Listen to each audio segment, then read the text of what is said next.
Hi friends, ಹೇಗಿದ್ದೀರಿ ಎಲ್ಲರೂ? ಅಸ್ಸಲಾಮು ಅಲೈಕುಮ್. ಇವತ್ತು ನಾನು ತೊಗೊಂಡು ಬಂದಿದ್ದೀನಿ ಬೂತಾಯಿ ಮೀನು. ಇದರದ್ದೊಂದು ಪುಳಿ ಮುಂಚಿ ಮಾಡುವ. ಮಾವಿನಕಾಯಿ ಎಲ್ಲ ಹಾಕ್ಬಿಟ್ಟು ಮಾಡ್ತಾಯಿದ್ದೀನಿ ನಾನು. ತುಂಬ ಟೇಸ್ಟ್ ಆಗುತ್ತೆ. ಮೊದಲಿಗೆ ಇದರಲ್ಲೆಲ್ಲ ಬೂತಾಯಿಯನ್ನು ಕ್ಲೀನ್ ಮಾಡಿ ತರ್ತೇನೆ. ಆಮೇಲೆ ಇದಕ್ಕೆ ಮಸಾಲೆ ಏನೆಲ್ಲ ಬೇಕು ಅಂತ ಹೇಳ್ತೀನಿ. ನೋಡಿ, ಇದಕ್ಕೆ ಮಸಾಲೆಗೆ ಒಂದು 8 ಮೆಣಸನ್ನು ತೊಗೊಂಡಿದ್ದೀನಿ. ಅರಿಶಿನ ಪೌಡರ್, ಅರ್ಧ ಈರುಳ್ಳಿ ತೊಗೊಂಡಿದ್ದೀನಿ. ಕೊತ್ತಂಬರಿ ಬೀಜ ಸ್ವಲ್ಪ ಸಾಸಿವೆ, ಜೀರ ಸ್ವಲ್ಪ, ಮೆಂತ್ಯಕಾಳು, ಸ್ವಲ್ಪ ಹುಳಿ, ಒಂದು ತುಂಡಷ್ಟು ಇದು ಶುಂಠಿಯನ್ನು ತೊಗೊಂಡಿದ್ದೀನಿ. ಒಂದು ಮಿಕ್ಸಿ ಜಾರಿಗೆ ಹಾಕಿಬಿಟ್ಟು ಇದಕ್ಕೆ ಒಂದು ಪೇಸ್ಟ್ ಥರ ರುಬ್ಬುವ. ಬೂತಾಯಿ ಪುಳಿ ಮುಂಚಿ ಮಾಡೋದಕ್ಕೆ ನಾನು ಒಗ್ಗರಣೆಗೆ ಸ್ವಲ್ಪ ಸಾಸಿವೆ, ಕರಿಬೇವು ಸೊಪ್ಪು, ಒಂದು ಈರುಳ್ಳಿ ಮತ್ತು ಒಂದು ಮಾವಿನಕಾಯನ್ನು ಹಾಕ್ತಾಯಿದ್ದೀನಿ ನಾನು ಕಟ್ ಮಾಡಿ. ಇದು ಹುಳಿ ಮಾವಿನ ಅಂತ ತೊಗೊಂಡಿದ್ದೀನಿ. ಸಿಹಿ ಇಲ್ಲ, ಇದು ಸ್ವಲ್ಪ ಹಣ್ಣಾಗಿದೆ ಮಾತ್ರ. ಆಮೇಲೆ ನಾನು ಇದು ಮಿಕ್ಸರಲ್ಲಿ ಹಾಕಿ ಪೇಸ್ಟ್ ಮಾಡಿದ್ದೀನಿ. ಇದನ್ನಿಗೆ ಮಸಾಲೆ ರೆಡಿ ಮಾಡುವ. ಬಾಣಲೆಟ್ಟು ಬಿಟ್ಟು 2 ಸ್ಪೂನಷ್ಟು ತೆಂಗಿನ ಎಣ್ಣೆಯನ್ನು ಹಾಕ್ತಾಯಿದ್ದೀನಿ. ಎಣ್ಣೆ ಬಿಸಿ ಆಗಲಿ.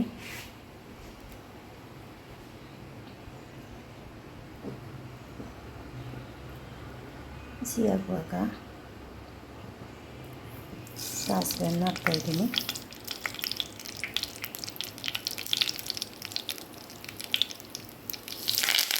ಕರಿಬೇವು ಸೊಪ್ಪು,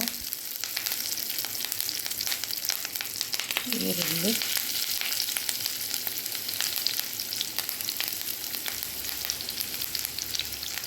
ಸ್ವಲ್ಪ ಫ್ರೈ ಆಗಲಿದೆ. ಒಗ್ಗರಣೆ ಫ್ರೈ ಆಯಿತು. ಮೆಣಸನ್ನು ಹಾಕ್ತಾಯಿದ್ದೀನಿ. ಇದಕ್ಕೆ ಮಿಕ್ಸರ್ಗೆ ನೀರು ಹಾಕಿ ಇದನ್ನು ಕೂಡ ಮಿಕ್ಸರ್ ಮಾಡ್ತಾಯಿದ್ದೀನಿ. ಎಲ್ಲ ಮೆಣಸನ್ನು ಹಾಕಿದ್ರೆ ಸ್ವಲ್ಪ ಮೆಣಸನ್ನು ಹಾಕಿದ್ದೀನಿ. ಚೆನ್ನಾಗಿ ಕುದಿ ಬರಬೇಕು.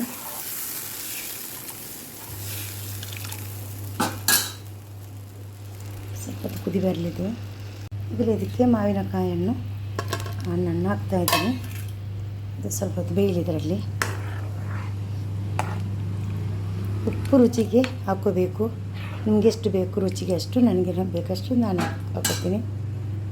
ಈಗ ಚೆನ್ನಾಗಿ ಕುದಿ ಬರ್ತಾ ಉಂಟು. ಇನ್ನು ಚೆಂದಾಗಿ ಕುದಿ ಬಂದ ಮೇಲೆ ಬೂತಾಯಿ ಮೀನನ್ನು ಹಾಕಿ ಮತ್ತೆ ಕುದಿಸಬೇಕು. ಸ್ವಲ್ಪ ಅದು ಕುದಿಲಿದು. ನೋಡಿ, ಕುದಿ ಬರ್ತಾ ಉಂಟು. ಮೀನನ್ನು ಕೂಡ ನಾನು ಕ್ಲೀನ್ ಮಾಡಿಟ್ಟಿದ್ದೀನಿ. ಅದಕ್ಕೆ ಹಾಕ್ತಾಯಿದ್ದೀನಿ ನಾನು. ಎಷ್ಟು ಬೇಕು ನೋಡಿಕೊಂಡು ಹಾಕ್ತಾಯಿದ್ದೀನಿ ನಾನು. ಮಿಕ್ಸ್ ಮಾಡುವ. ಮಿಕ್ಸ್ ಮಾಡಿ ಇದರಲ್ಲಿ ಬೇಯಿಸುವ. ಮುಚ್ಚಿಟ್ಟು ಬೇಯಿಸುವ.